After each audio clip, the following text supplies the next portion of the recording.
Herzlich willkommen zu einem neuen Video, heute aus England. Ich bin eben gerade hier angekommen, es ist 12 Uhr mittags. Es ist warm, es ist sonnig, es ist super schön und ich bin völlig fertig mit den Nerven.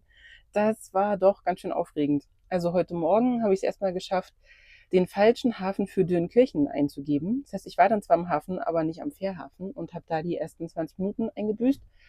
Und dann war ich trotzdem immer noch rechtzeitig, also eine Stunde vorher an der Fähre. Und da hat es dann aber wirklich auch diese ganze Stunde gedauert, durch diese Sicherheitskontrollen zu kommen. Also am Ende war mit dem Bus hier gar nichts. Da haben irgendwie einmal der englische, einmal der französische Grenzdingsschutz reingeguckt und es ging alles ganz schnell, aber da war einfach so ein ewiger Stau. Und dann bin ich echt als letzter Bus noch auf die Fähre gekommen. Danach war dann auch gleich zu. Die Überfahrt jetzt war ganz entspannt, aber eben hier das Ankommen, Mann, ey, es ist so viel Verkehr und es ist links und es ist alles super eng und jetzt stehe ich hier, glaube ich, auf dem größten Supermarktparkplatz in Dover und trotzdem sind die Parklücken alle winzig gefüllt. Ich gehe jetzt erstmal mir eine SIM-Karte besorgen, damit ich hier auch mobil bin und dann versuche ich nachher irgendwie einfach nur noch an den Strand zu kommen und erstmal ein bisschen frische Luft und Ruhe und spazieren gehen und was essen und genau. Also ich freue mich total, jetzt in England zu sein, aber es ist auch aufregend.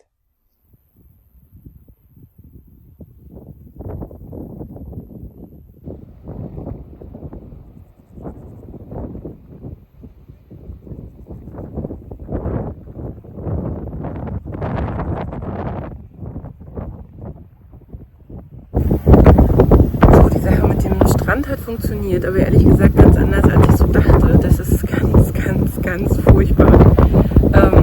Der Strandabschnitt, den ich mir ausgesucht habe, ausgerechnet, ist nur über einen total steilen Tunnel zu erreichen.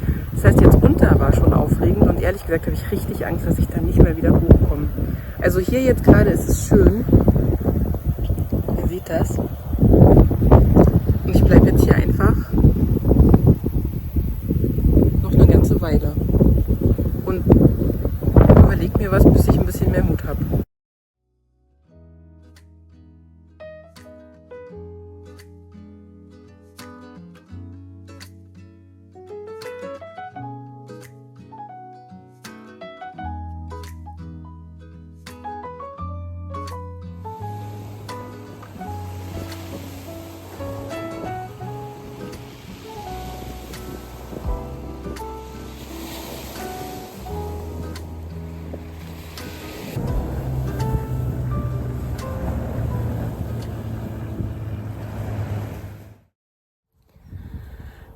Ich bin inzwischen angekommen an meinem Stellplatz für heute. Ich stehe hier auf einem Weingut, total schön. Hinter mir sieht man die Weinberge und also wirklich die beste Aussicht, die man sich so denken kann. Und ich genieße jetzt hier die Ruhe, weil der Tag heute echt turbulent war. Also mal von diesem holprigen Start abgesehen, war ja dann dieses Drama mit dem Tunnel, von dem ich mich echt eine ganze Weile nicht wieder erholt habe. Und dann ging es weiter. Also ich kann mich noch erinnern, als ich vor 20 Jahren hier war, also deswegen bin ich überhaupt jetzt als erstes nach England gefahren, falls ich das noch nicht mal irgendwo erzählt habe, weil ich vor 20 Jahren hier studiert habe und gerne nochmal herkommen wollte und meine alten Nachbarn von damals auch besuche. Da freue ich mich schon drauf. Auf alle Fälle hatte ich damals ein total kleines Auto mit dabei und hatte nicht in Erinnerung, wie schwierig hier die Straßen sind. Also so kurvig und so viel hoch und runter. Also alle, die sagen, in England mit dem Wohnmobil unterwegs zu sein, macht Spaß, weiß ich nicht. Also meins ist es echt gar nicht. Ich fand es total anstrengend. Und habe dann jetzt aber auch gedacht, wahrscheinlich ist es einfach so. Also ich hatte heute super schöne Momente. Also es war toll, da unten am Wasser zu sein. Und es ist jetzt hier auch ganz toll. Und zwischendurch ist es halt echt auch mal holperig. Also ich bin gespannt, ob das so bleibt. Mein Fazit nach einem Tag England ist durchwachsen. Also ich weiß jetzt nicht, ob ich hier wirklich noch 4 Wochen so Auto fahren will. Mal gucken. Jetzt auf alle Fälle mache ich mir erstmal was zu essen und genieße hier die Ruhe. Habe ganz nette Camper-Nachbarn aus Holland, mit denen ich gleich noch ein bisschen mich unterhalten werde. Und dann ja, bin ich sehr gespannt, wie das hier noch alles so weitergeht.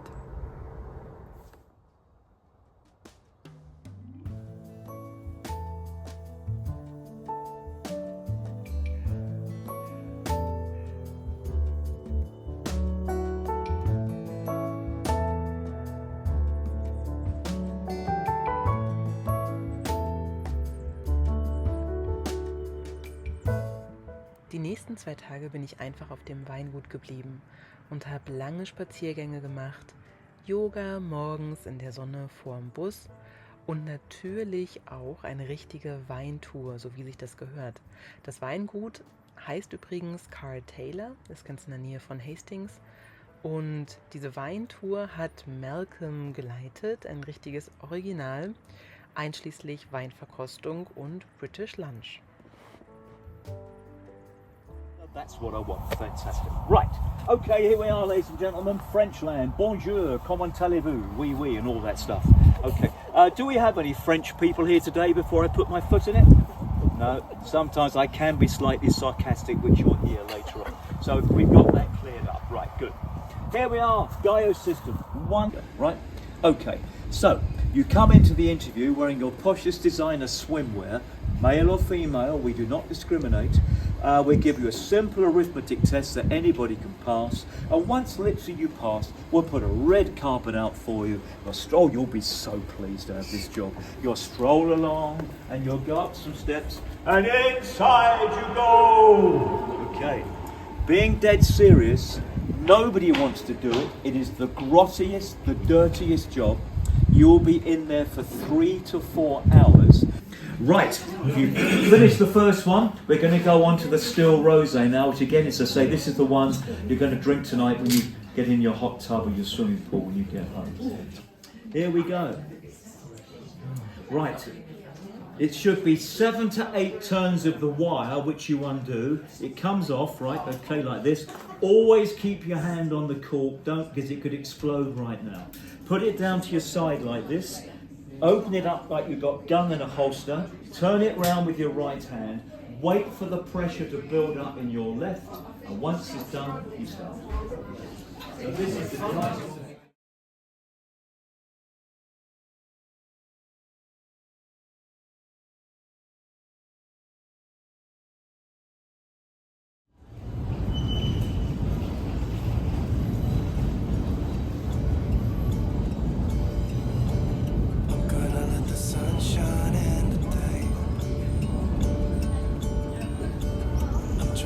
This darkness go away. I'll paint with colors and I'll sing until my lungs give out. I'm gonna let the sun shine in today, and I will leave my windows open so that I can hear the sound of people talking and the wind blowing in the trees. Guten Morgen aus London. Ich habe es geschafft, mit dem Bus bis in den Süden von London zu fahren und dann mit dem Zug rein in die Stadt. Und heute bin ich hier den ganzen Tag unterwegs und freue mich irgendwie total, wieder hier zu sein. Ja, und als erstes, ihr seht das gerade, hier ist gerade Ebbe an der Themse. Gehe ich jetzt mal hier unten lang und guck, was man da so finden kann. Das wollte ich irgendwie immer schon mal machen.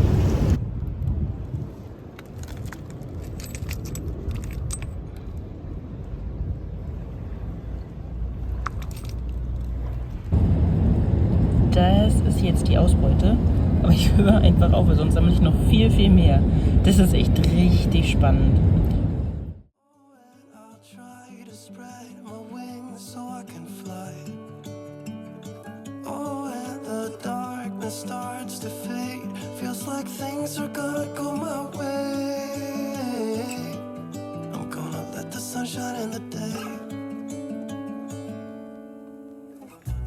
Gonna let the past be filled with smoke, and I will try to fix what has been broken and take this weight off my shoulders, 'cause I know yesterday. Gefrühstückt habe ich ganz in der Nähe der St. Paul's Cathedral und bin dann direkt weitergelaufen bis zur Templerkirche. Die ist da ganz in der Nähe. Die Kirche der Tempelritter, gebaut 1163 und aller Wahrscheinlichkeit nach das erste gotische Gebäude in ganz England. Die Tempelritter haben die Kirche nach dem Vorbild der Grabeskirche in Jerusalem gebaut und das Besondere ist, dass man da heute noch 9 Grabmale von ehemaligen Tempelrittern sehen kann, beziehungsweise von Rittern, die ihnen nahe standen.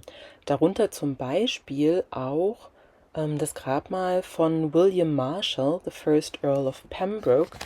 Und der wurde bei seinem Begräbnis als the greatest knight that ever lived bezeichnet. Ansonsten war für mich noch ganz spannend, dass man auch nach oben gehen konnte in einem Pfeiler und dass sich dann in der quasi ersten Etage Fliesen befinden, die nach zisterziensischem Vorbild gefertigt wurden, auch in der Zeit, also so etwa im 12. Jahrhundert.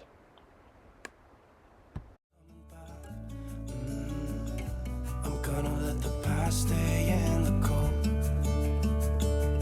I will listen to the ocean, let its unsaid words be spoken, and I'll let my mind be carried by the waves.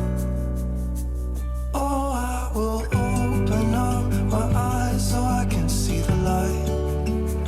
Oh, and I'll try to spread my wings so I can fly.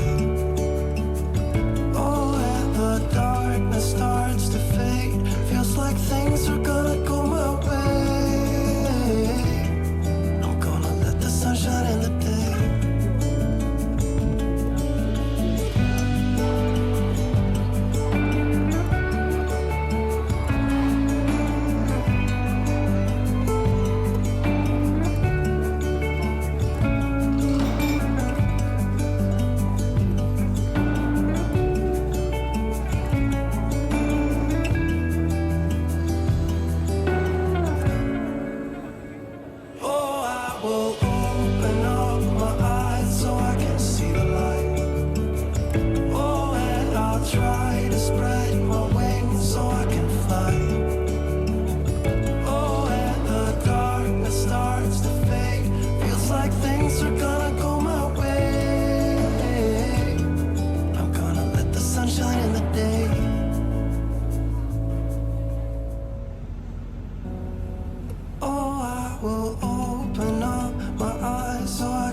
Spread my wings so I can fly. Oh, and the darkness starts to fade, feels like things are gonna go my way. I'm gonna let the sun shine in the day. I'm gonna let the past be filled with smoke, and I will try to fix what has been broken. Weil das Wetter so eher bescheiden blieb, war ich dann noch eine ganze Weile im British Museum, das natürlich aber an dem Tag auch relativ voll war, sodass ich dann auf dem Weg zurück zum Zug über den Piccadilly Circus gelaufen bin und gleich ganz in der Nähe in die St. James Church noch gehen konnte, in der die Hochzeitsszene der zweiten Staffel von Bridgerton gedreht wurde. Das fand ich total schön. Und außerdem liegt die gleich neben dem Traditionskaufhaus Fortnum & Mason und in dem habe ich mir dann zum Abschluss noch eine total schöne Dose Jasmintee gegönnt.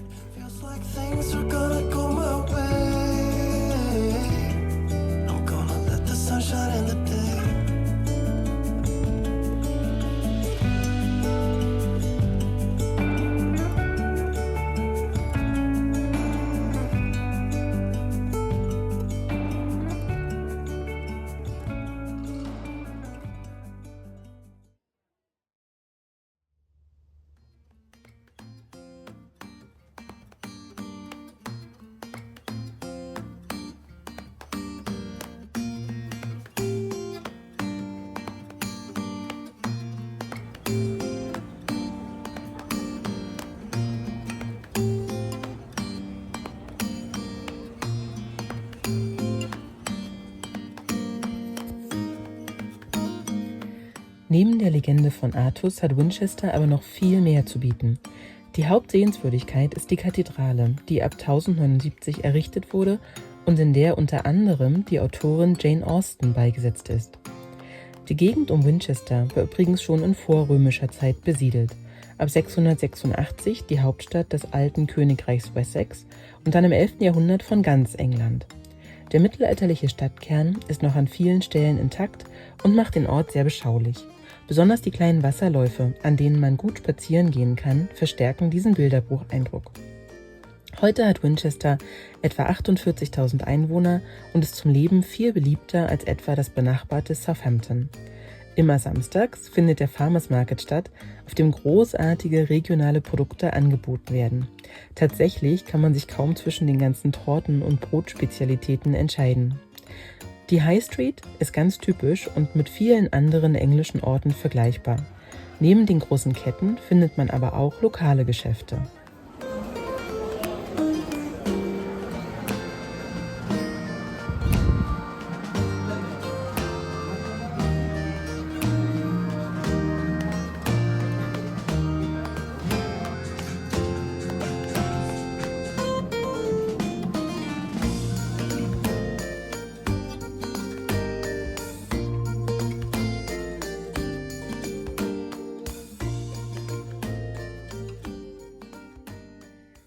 Ich bin wieder zurück am Campingplatz angekommen, übrigens mitten in den Hügeln von Hampshire, total schön, nach dem Tag in Winchester. Und in Winchester ist es am Ende dann tatsächlich dieses Kleid geworden.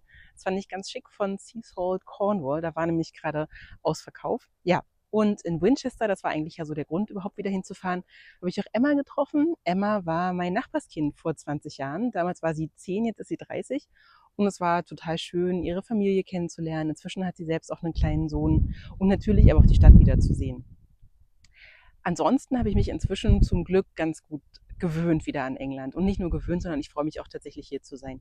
Das Autofahren ist immer noch eine Herausforderung, deshalb fahre ich ganz früh morgens, wenn ich irgendwie unterwegs sein will. Das funktioniert auch richtig gut.